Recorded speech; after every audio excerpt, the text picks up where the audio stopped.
오직 성령 17번째 시간으로 성령 충만함으로 평안합니다 라는 제목으로 하나님 말씀 나누겠습니다. 오늘날 21세기를 대표하는 말들이 많죠. 그 중에 하나가 불안이 아닐까 생각합니다. 21세기는 불안의 세기. 유대인의 지혜의 책으로 알려진 탈무드에서 본 글입니다. 유월절이라는 이스라엘의 큰 명절을 앞두고 한 사람이 랍비 스승에게 와서 물었답니다. 랍비님, 스승님, 저는 너무 불안합니다. 없는 것이 너무 많습니다.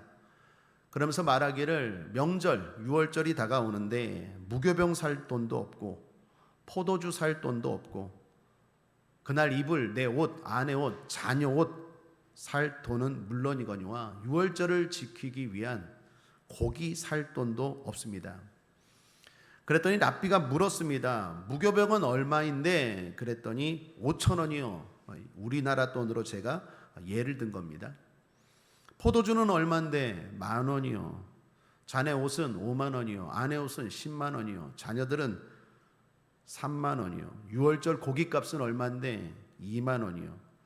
이 말을 듣고 랍비가 조용히 말했답니다. 자네는 너무 많은 것을 생각하니까 불안하지.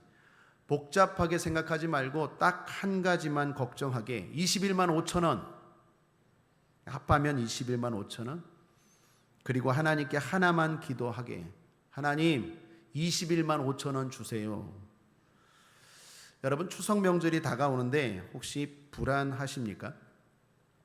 이 이야기의 교훈, 우리에게 주는 메시지가 뭘까요? 우리가 너무 복잡하게 생각하고 너무 불안해한다는 거죠. 어쩌면 우리가 그렇게 걱정하고 두려워하고 불안해하는 것은 단순하게 간단하게 해결될지 모른다라는 것입니다. 흔히들 불안은 학습되지 않은 감정이라고 말합니다. 왜 그렇게 말할까요? 태어나는 아이들을 보십시오. 다 울면서 태어나죠. 어떤 아이도 웃으면서 태어나는 아이 없고 무표정한 아이들 없죠. 다 울면서 태어나요. 그 말은 무슨 말입니까? 자동적으로 사람은 불안함 가운데 태어난다라는 것입니다. 그만큼 불안이 자연스러운 감정인 건 맞습니다. 그런데 문제는 뭡니까? 불필요한 불안, 쓸데없는 불안, 그리고 더 심각한 건 갈수록 그 불안의 지수가 높아져 간다라는 것입니다. 그래서 불안 장애까지 겪는 사람도 있다라는 것입니다. 과학이 발달할수록 불편은 사라져 가는데 불안은 높아져 간다. 참 아이러니하지 않습니까? 우리 인간의 참 연약함 아니겠습니까? 이렇게 과거보다 현대인들이 더 불안하다고 합니다. 그런데 더 불안한 이유를 대부분의 사회학자들은 7가지 원인, 7가지 이유를 말한다고 합니다. 첫 번째는 빨라진 생활 속도. 옛날보다도 너무 빨라졌어요. 삶의 패턴이. 그러니까 못 따라가는 사람들은 불안한 거예요. 두 번째, 일 중독증. 옛날보다 훨씬 더 많은 일을 한다는 거예요. 그러니까 멀티예요. 막 이거 하면서 저거 하고 저거 하면서 이거 하고. 또 안 할 수가 없어요. 세 번째는 불안 전염성. 그러니까 누가 막 이렇게 매체들이 특별히 또 발달돼서 좋은 것도 있지만 막 이런 안 좋은 소리들 들으면 불안하잖아요. 네 번째는 증가된 전쟁 가능성. 실제로 전쟁이 지금 일어나고 있죠. 그리고 지금 일어나는 전쟁들은 핵입니다. 불안하죠. 다섯 번째는 환경적 불안정. 뭐 환경 오염이나 지금처럼 태풍, 재난 등을 말합니다. 여섯째는 감소된 공동체 의식. 옛날에는 이웃 사촌이라는 말이 있었는데 지금은 내 아파트 앞에 누가 사는지 얼굴도 잘 몰라요. 그런 것들이 더 우리를 불안케 한대요. 마지막은 뭘까요? 7번째 원인은 무의미성 증가. 저는 여기 마지막 이유가 눈에 들어왔습니다. 현대인들이 과거 사람보다도 더 불안한 이유가 7가지가 있는데 그 중에 마지막 무의미성 증가. 무슨 말입니까? 사람들이 너무 바쁜데, 너무 분주한데 의미 없는 일에 바쁘다라는 거예요. 그러니까 뭔가 조급하니까 하기는 해요. 누가 자격증을 땄대, 누가 무슨 공부를 한대, 누가 재테크를 한대. 그러니까 뭘 막 하기는 하는데 그거의 의미를 찾지 못하고 하다 보니까 오히려 불안만 더 퍼져가더라라는 것입니다. 분주한데 불안합니다. 바쁜데 불안합니다. 이 건강한 열심이 아니기 때문이죠. 그런 점에서 덴마크 출신의 유명한 종교 철학자 키에르 케고르가 한 말이 생각났습니다. 이런 말이 있는데, 인간이 고독하고 불안한 것은 내가 무엇을 해야 할지 모르기 때문이다. 맞는 얘기 같지 않습니까? 모두가 공감하는 얘기. 내가 무엇을 해야 할지 모르기 때문에 내가 정말 의미 있고 중요한지 하면서도 몰라요. 그러니까 불안하다라는 것입니다. 그런 의미에서 성도는 어떻습니까? 불안하지 않습니다. 왜 그렇습니까? 우린 가장 의미 있는 일을 하잖아요. 믿습니까? 우리가 의미 있는 분에게 가장 의미 있는 일을 합니다. 그분은 주님이고 그것은 예배입니다. 사랑하는 여러분, 하나님 살아 계십니다. 그리고 성경에 보면 하나님은 예배하는 자들을 찾으신다고 말합니다. 그리고 그 예배를 받으십니다. 예배를 받으시고 그 예배를 통해서 힘을 주시고 복을 주시고 가르쳐 주십니다. 말씀대로 살아갈 때 또한 축복하십니다. 그래서 세상을 불안하게가 아니라 의미 있는 일을 하며 기쁘게 살게 하십니다. 그러므로 오늘 예배하는 여러분들, 세상에서 가장 의미 있는 일을 하고 있다는 것 기억하시고 믿으시고 불안하지 않기를 주님의 이름으로 축복합니다. 칼바르트라는 유명한 신학자가 예배에 대해서 이런 말을 했죠. 예배는 가장 중요한 것이요, 가장 긴급한 것이요, 가장 영광스러운 것이다. 오늘 우리가 드리는 예배가 바로 그러한 복된 예배인 줄 믿습니다. 오늘 본문은 예수님이 승천하시기 전의 장면입니다. 이 땅에서의 사역을 마치시고 예수님이 하늘로 올라가십니다. 그때 제자들과의 마지막 대화입니다. 한마디로 예수님은 제자들에게 불안해하지 말라. 내가 떠나는 것 때문에 불안해하지 말라. 오히려 내가 떠나가는 걸 기뻐하라고 말합니다. 그 이유로 예수님이 하신 말씀을 제가 정리해 볼 때 3가지 정도예요. 내가 떠나가는데 오히려 너희들 기뻐하라, 불안해하지 말라. 왜냐하면 하나, 첫 번째는 다시 오신다라는 거예요. 28절입니다.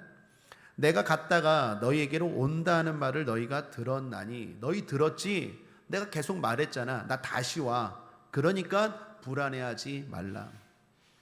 두 번째는 뭡니까? 내가 가는 것이 너희에게 유익이다라는 거예요. 요한복음 16장 7절입니다.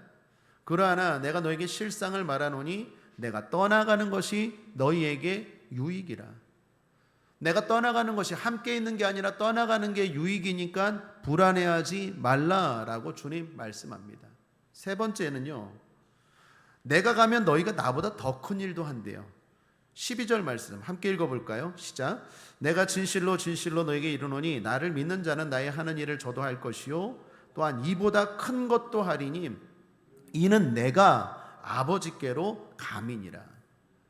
내가 승천하고 하나님 아버지께 가면 오히려 너희들이 나보다 더 큰 일을 감당할 수 있어 라고 말합니다. 그러므로 결론이 뭡니까? 불안해하지 마. 내가 떠나가는 것 불안해하지 마. 오히려 기뻐하라 라고 말합니다. 그런데 제자들의 반응은 어떻습니까? 불안해합니다. 떠나시면 안 된다고 말리는 제자들까지도 있었어요. 여러분, 이 제자들을 보십시오. 예수님 말씀을 들었어요. 또한 믿었어요. 그런데도 불안해합니다. 무슨 말입니까? 아는데도 안 된다라는 거예요. 머리로는 알아요. 그런데 안 돼요. 불안한데 어떡해. 이해는 돼요. 믿어요. 근데 불안하다니까요. 또 하나 알 수 있는 게 뭡니까? 안 보이면 안 된다라는 거예요. 예수님이 떠나가신대요. 예수님은 안 보여요. 보내주신 성령은 안 보여요. 보이는 예수님이 계실 때는 믿겠는데 불안하지 않은데 보이지 않는 성령은 못 믿겠다라는 거예요. 여러분, 이게 우리 모습 아닙니까? 예수님이 한 번은 사역하시면서 이런 말씀하셨죠. 요한복음 4장 48절에 예수께서 가라사대 너희는 표적과 기사를 보지 못하면 도무지 믿지 아니하리라. 뭘 꼭 보여줘야 믿어요. 눈앞에서 뭔가 기적이 일어나고 뭐 능력이 나타나고 이러면 아이고 주님이 계시네 라고 믿고 도무지 보여주지 않으면 안 믿어. 예수님이 푸념 섞인 목소리로 하신 말씀 아닙니까? 여러분, 이 제자들의 모습 아닙니까? 보지 않고 믿는 믿음은 더 큰 믿음이래요. 그 도마, 의심 많은 도마에게 했던 말씀이죠. 여러분 잘 아는 말씀 아닙니까? 요한복음 20장 29절에 예수께서 가라사대 너는 나를 본고로 믿느냐? 보지 못하고 믿는 자들은 복되도다 하시니라. 보지 못하고 믿는 자들은 복된 줄 믿습니다. 보지 못하고 믿는 자들은 복돼요. 그런데 문제는 뭡니까? 안 된다라는 거예요. 이게 제자들이 안 돼요. 아는데 믿는다고 말하면서도 불안해요. 안 보이면 불안해요. 안 보이면 안 믿어요. 여러분, 구약의 이스라엘 백성들이 모세와 함께 출애굽했죠. 모세가 시내산에 올라간 사이에 이스라엘 백성들 뭐 했습니까? 금송아지 만들었어요. 안 보이면 엉뚱한 짓 해요. 안 보여주면 엉뚱하다니까요. 이게 우리의 문제 아닙니까? 이게 우리의 한계 아니에요? 우리도 그렇지 않아요? 여러분, 제가 늘 이야기하지만 아직도 우리 하나님이 제 소원을 안 들어주세요. 제 소원이 뭐죠? 예배 시작될 때 저기서부터 여기까지 붕 떠서 여기 좀 왔으면 좋겠어요. 딱 한 번만 좀 그렇게 해주셨습니다. 제가 저기서 여기까지 붕 떠서 오면 여러분 어떻게 될까요? 한 번도 안 좋을걸요? 안 그러겠어요?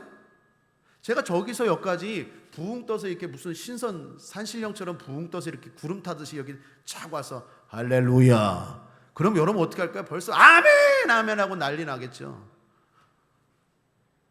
예수님 마음 아니에요?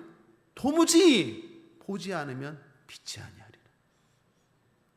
이게 우리의 모습이고 구약의 이스라엘의 모습이고 제자들의 모습 아니에요? 안다고 말해요. 믿는다고 말해요. 근데 불안해요. 말씀대로 안 살아요. 도무지 보지 않으면 또 믿질 않아요. 이런 인생의 딜레마 가운데 주님이 주신 답이 뭡니까? 성령이. 그러므로 한번 따라하겠습니다.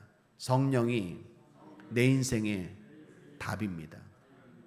우리도 제자들 뭐라 할 필요 없어요. 우리도 이스라엘 백성들 뭐라 할 자격 안 돼요. 우리도 그런데 그런데 그런 제자들에게 주님이 주신 답이 뭡니까? 성령이.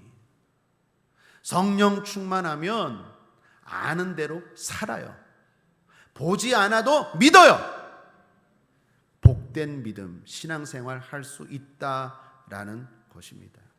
자, 그렇다면 성령은 어떤 분이고, 그리고 성령은 어떻게 우리에게 불안을 해결하고 평안을 주실까요? 오늘 본문을 통해서 성령에 대해서 좀 더 잘 아시고 궁극적으로는 여러분 평안하시기를 주님의 이름으로 축복합니다. 주님 말씀대로 진짜 평안하기를, 두려워하지 말라, 놀라지 말라, 아무것도 마음에 근심하고 염려하지 말라는 이 말씀대로 여러분의 삶이 그렇게 되기를 주님의 이름으로 축복합니다. 먼저 성령에 대해서 주님이 하신 말씀을 보면 세 가지의 특징이 있다는 걸 알 수 있습니다. 이건 역으로 우리가 성령에 대해서 꼭 기억해야 하는 사항이다라는 것입니다. 첫째로 성령은 공적인 보호자라는 말입니다. 이 말이 좀 어렵죠? 설명을 들으면 아실 거예요. 26절입니다. 보혜사 곧 아버지께서 내 이름으로 보내실 성령 그가 라고 말합니다. 성령이라고 그냥 말하지 않고 성령에 대해서 예수님이 뭐라고 말씀합니까? 보혜사. 들어보셨죠? 신앙생활 하신 분들은 많이 들어보셨을 거예요. 보혜사. 보혜사라는 말은 요한복음에만 나오는 말인데 헬라어로 파라클레토스, 이 말도 많이 들어봤을 거예요. 파라클레토스. 우리말로 번역하기가 대단히 큰 의미입니다. 상담자, 카운셀러, 헬퍼, 조력자, 여러 가지를 다 합한 말이 파라클레토스예요. 한마디로 말하기가 힘들어요. 그게 파라클레토스입니다. 그런데 이 말에서 중요한 것은 이게 법적인 용어였다라는 거예요. 당시 법적인 변호사를 말할 때 파라클레토스를 썼다라는 거예요. 이거를 주님이 지금 성령에 대해서 썼다라는 거예요. 무슨 말일까요? 확실하고 공적인 변호사가 바로 성령이다라는 것입니다. 한마디로 확실하다라는 거예요. 성령의 도움은 확실합니다. 성령의 위로는 확실합니다. 성령의 상담은 확실합니다. 성령의 보호는 확실합니다. 주님이 왜 보혜사라는 말을 썼을까요? 여러 가지 의도가 있겠지만 정말 강조하고 싶은 건 확실하다라는 거예요. 사랑 여러분, 신앙은 경험이고 체험입니다. 하나님 살아계십니다. 주님의 사랑과 능력을 맛보아하시길 바랍니다. 그런 의미에서 성령의 도움도 경험하시기를 주님의 이름으로 축복합니다. 왜요? 주님이 말씀합니다. 확실하다라는 거예요. 속임수나 최면술이 아니에요. 성령의 도움, 성령의 상담, 성령이 주시는 지혜, 이 모든 것들은 확실해요. 여러분 알다시피 그가예요. 대신 그가 어떤 에너지나 기운이 아니라 인격체예요. 내가 그분을 욕심, 욕망을 가지고 이용하려고만 하지 않으면 그분은 얼마든지 내 삶 가운데 오셔서 확실하게 도와주시고 확실하게 위로해 주시고 확실하게 해결해 주실 줄 믿습니다. 힘으로 능으로 되지 아니하나 여호와의 신으로 되느니라. 확실하게 될 줄 믿습니다. 질병이 있는 분 계십니까? 그래서 불안한 분 계십니까? 확실히 치료해 주실 줄 믿습니다. 두 번째는요, 진리의 영이십니다. 16, 17절입니다. 내가 아버지께 구하겠으니 그가 또 다른 보혜사를 너에게 주사 영원토록 너희와 함께 있게 하시리니 저는 진리의 영이라. 그렇습니다. 성령은 진리의 영이십니다. 그런데 이게 진리인지 어떻게 알아요? 여러분, 영이라는 건 대단히 어려운 세계잖아요. 많은 사람들이 영적인 일들을 하고 있어요. 근데 이게 성령인지 악령인지 어떻게 알아요? 제가 볼 때는 간혹 어떤 이상한 기도원에서 또는 이상한 전도사님들 또 목회자들이 막 성령의 역사라고 하는데 제가 볼 때는 아무리 봐도 성령의 역사 같지 않아요. 여러분, 이게 성령의 역사인지 악령의 역사인지 어떻게 알아요? 기준이 뭡니까?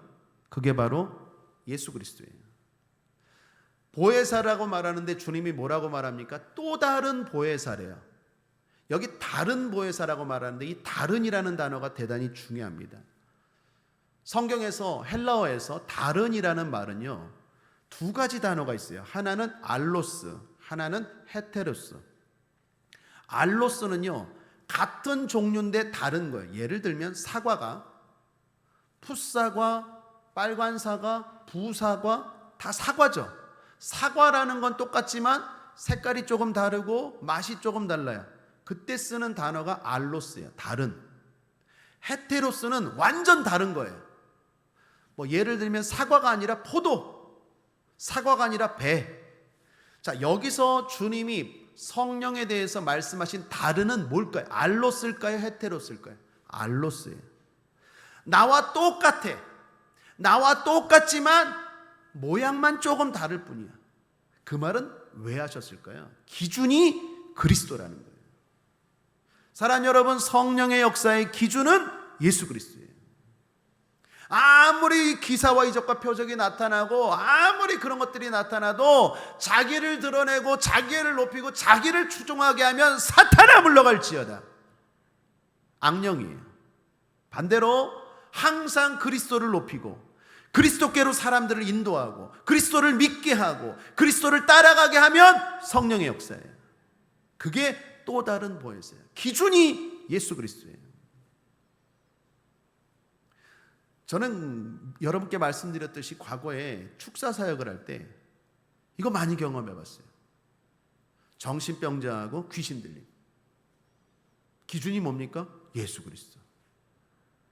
귀신 들린 사람들은요, 예수 하면요 엄청나게 싫어요. 악령. 예수 그리스도가 얼마나 강력하고 그분이 얼마나 기준인 걸 영적인 세계, 성령의 세계, 악령의 세계는 더 확실하게 경험할 수 있어요. 사랑하는 여러분, 또 다른 보혜사, 성령은 진리의 영이십니다. 기준은 그리스도입니다. 세 번째로 성령의 특징은 성도에게만 임한다는 거예요. 17절 하반절에 세상은 능히 저를 받지 못하나니 이는 저를 보지도 못하고 알지도 못함이라. 그러나 너희는 저를 아나니 저는 너희와 함께 거하시며 또 너희 속에 계시겠습니다. 성령은 성도님들과만 함께해요. 이는 뭘 말할까요? 대화가 안 돼요.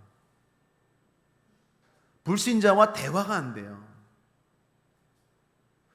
예수 안 믿는 사람과 교회에 대해서 막 얘기합니다. 성경에 대해서 막 얘기합니다. 대화가 됩니까? 안 된다니까요. 그래서 먼저 기도하고 그 사람에게 성령님 역사하여 주옵소서라고 한 다음에 대화해야 돼요. 그렇지 않으면 싸움만 되고 더 나아가서 마귀에게 속아요. 전도하고 대화해야 돼요. 성령은요, 성도에게만 임해요. 성령이 임해야 통하는 거예요. 성령은 교통의 영입니다. 성령이 임하지 않으면 대화가 안 돼요. 주님은 이와 같은 성령에 대해서 말씀하셨어요. 공적인 보호자이십니다. 진리의 영이십니다. 우리에게만 함께 하시는 성령입니다. 자, 이분이 중요한 건 뭘 주십니까? 평안을 주십니다. 할렐루야. 27절입니다. 함께 읽겠습니다. 시작. 평안을 너에게 끼치노니 곧 나의 평안을 너에게 주노라. 내가 너에게 주는 것은 세상이 주는 것 같지 아니하니라. 너희는 마음에 근심도 말고 두려워하지도 말라. 이 성령님이 가장 중요한 사역은 평안을 주신다라는 거예요. 우리가 성령 충만을 지금 계속 17번째로 제가 설교하고 있습니다. 왜 성령 충만을 강조할까요? 그 중에 가장 핵심은 뭡니까? 평안하시라고. 사랑하는 여러분, 평안하시길 바랍니다. 성령 충만함으로 평안하시길 바랍니다. 어떤 평안? 세상이 주는 것 같지 아니하니라. 완전히 차원 다른 평안이에요. 그러한 평안 꼭 경험하기를 주님의 이름으로 축복합니다. 성도가 되고 나서 가장 큰 변화, 특징이 뭡니까? 저는 개인적으로 평안이었어요. 개인적으로 성령 세례 받기 전에 저의 모습은 걱정이 많아요. 소심했거든요. 지금 여러분 보실 때 어떨지 모르겠는데 제가 대단히 소심했어요. 작은 것 하나도 그냥 염려고 별거 아닌데도 그냥 계속 머리를 떠나지 않고 불안했어요. 성령 세례 받고 성령 충만하고 나서의 가장 큰 변화의 특징이 뭐냐? 평안이에요. 문제 속에서도 평안이에요. 절대 평안이죠. 베드로가 그 다음날 죽는다고 말하는데도 그 감옥에서 쿨쿨 깊은 잠을 잤던 그 평안, 하나님의 사람들이 경험했던 그 평안, 위로부터 임하는 그 평안, 그게 바로 성령이 역사하시는 가장 큰 축복인 줄 믿습니다. 자, 결론입니다. 이 평안 어떻게 누릴 수 있을까요? 어떻게 경험할 수 있을까요? 주님이 주신 말씀을 가지고 두 가지를 나누겠습니다. 첫 번째는 성령께서 직접 평안을 주십니다. 금요 철야 때 나눈 말씀이죠. 다윗이 어려움 가운데, 불안함 가운데 하나님 앞에 나왔어요. 시편 16편 말씀을 금요 철야 때 나누었는데 1절에 이렇게 말합니다. 하나님이여 나를 보호하소서. 내가 주께 피하나이다. 하나님이여 나를 보호하소서. 지금 대단히 어려운 상황이에요. 그 어려운 이유가 뭔지는 몰라요. 그런데 아주 어려운 상황이었어요. 그래서 내가 주께 피하나이다. 아마 성전에 달려나와서 여러분처럼 예배하고 기도했던 것 같아요. 그런데 갑자기 그의 말이 달라져요. 8절에 보면 내가 여호와를 항상 내 앞에 모시며 그가 내 우편에 계심으로 내가 요동치 아니하리로다. 그러면서 갑자기 아이고 불안해요 도와주세요라고 기도하던 사람이 막 기쁘다고 말하고 막 할렐루야라고 말하고 완전히 달라졌어요. 왜 그럴까요? 그 중간에 어떤 일이 일어날까요? 성령께서 평안을 주신 거예요. 오늘 예배드리는 이 순간에 혹시라도 두려움 가운데 불안 가운데 여기 이 시간 성전에 찾아왔던 여러분들, 나갈 때는 평안이 임하기를 주님의 이름으로 축원합니다. 성령께서 직접 직접 평안을 주세요. 과거 섬겼던 교회에서 알고 지내던 어느 집사님의 간증입니다. 예수님을 믿기 전에 조그만 사업을 하셨대요. 그런데 사업이 IMF 때 큰 어려움을 만났답니다.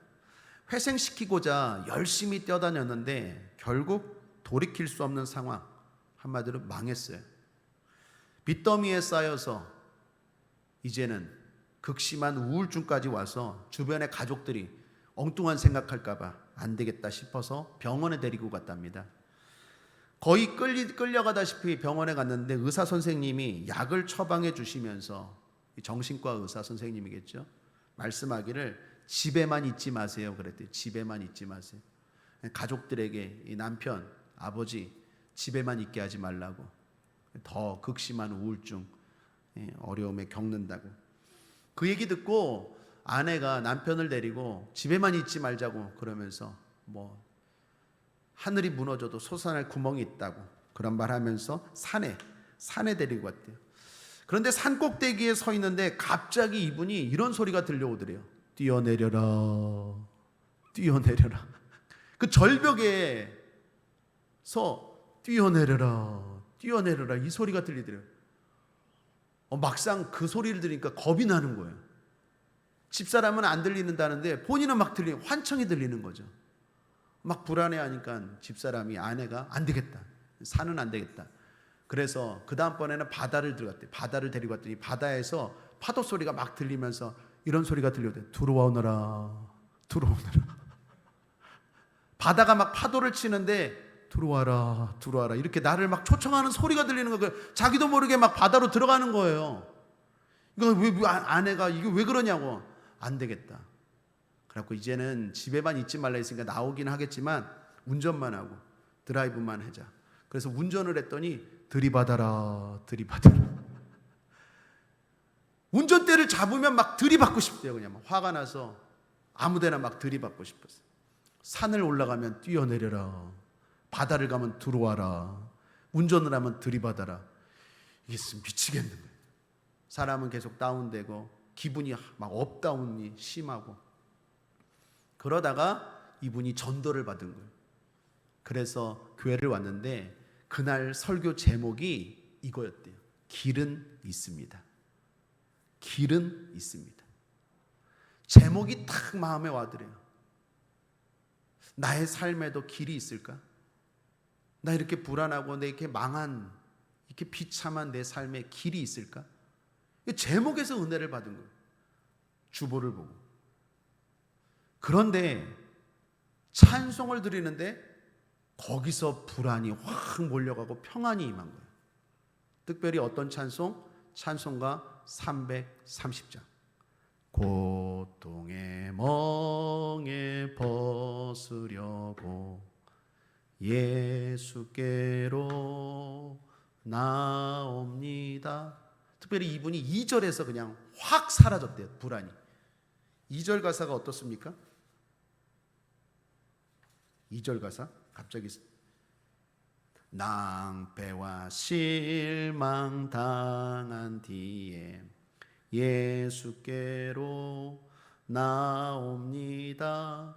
십자가 은혜 받으려고 주께로 옵니다. 슬프던 마음 위로받고 이 생의 풍파 잔잔하며 영광의 찬송 부르려고 주께로 옵니다. 처음 들어보는 찬양이었는데, 처음 불러본 찬양인데 거짓말처럼 평안이 몰려오고 하나도 환청이 들리지 않더래요. 여러분, 이게 어떻게 된 일일까요? 성령께서 직접 평안을 주세요. 내가 찬송하면서 기도하면서 예배하면서 이 자리에 앉아 있으면서 하나님이 때로는요 직접 평안을 주세요.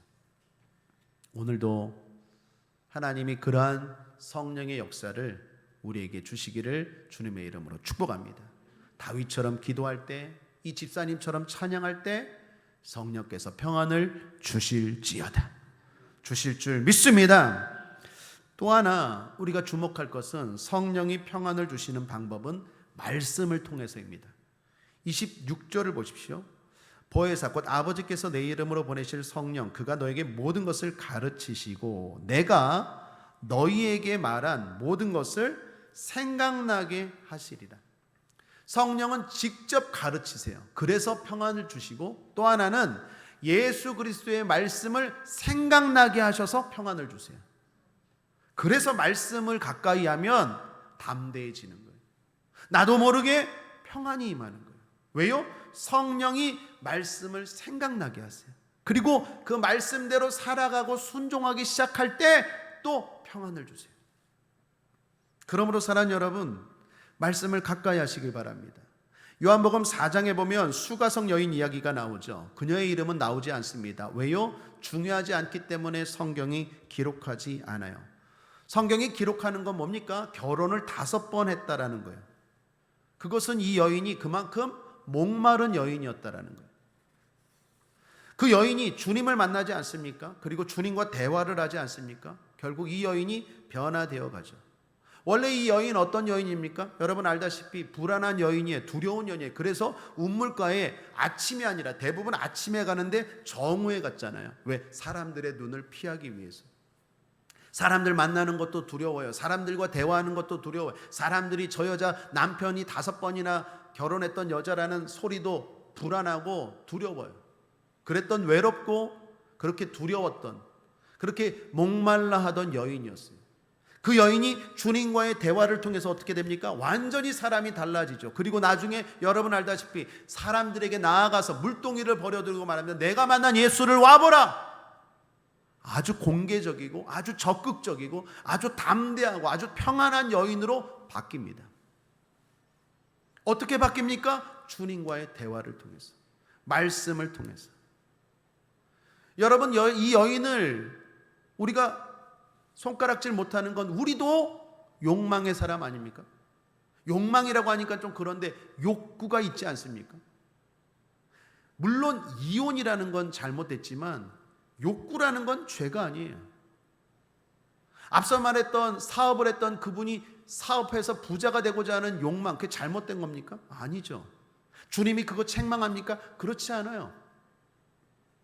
우리도 욕구가 있고 욕망이 있어요. 제가 아는 작가 가운데 유명한 작가가 있습니다. 이름이 스위스 출신의 작가인데 알랭드 보통이라는 분이에요. 이름이 보통의 보통. 이 베스트셀러 작가입니다. 쓰는 책들마다 베스트셀러가 됐어요. 제가 이분을 알게 된 것은 그 문구 하나 때문이에요. 문구. 이분이 불안이라는 책 제목이 불안인데 그 책 속에서 하나의 문구를 말했는데 이거예요. 불안은 욕망의 하녀다. 불안은 욕망의 하녀다. 그러니까 욕망이 있는 한 불안은 늘 따라온다라는 거예요. 사람이 어떤 욕망이 있어요. 어떻게 되고 싶은 욕망, 갖고 싶은 욕망. 그 욕망이 있는 한 불안은 계속 따라온다라는 거예요. 그런데 여러분, 욕망 없는 사람이 어디 있어요? 시체나 죽은 사람이나 욕망이 없죠. 우리는 건강하게 되고 싶은 욕망, 잘 되고 싶은 욕망, 우리 자녀들이 잘 되고 싶은 욕망, 여러분 있습니까? 그리고 그게 나쁜 겁니까? 아니죠. 문제는 뭡니까? 잘못된 것으로 채우려고 하는 거예요. 그게 문제 아니에요? 잘 아는 소크라테스가 이런 말을 했다고 합니다. 나의 욕망은 구멍난 술통이다. 소크라테스가 자기의 욕망을 채우기 위해서 더 많은 책을 읽고 더 많은 노력을 했는데 구멍난 술통이다. 안 채워지는 거예요. 이게 우리의 고백 아닙니까? 그런데 그 욕망을 채우신 분이 누구입니까? 예수님이세요.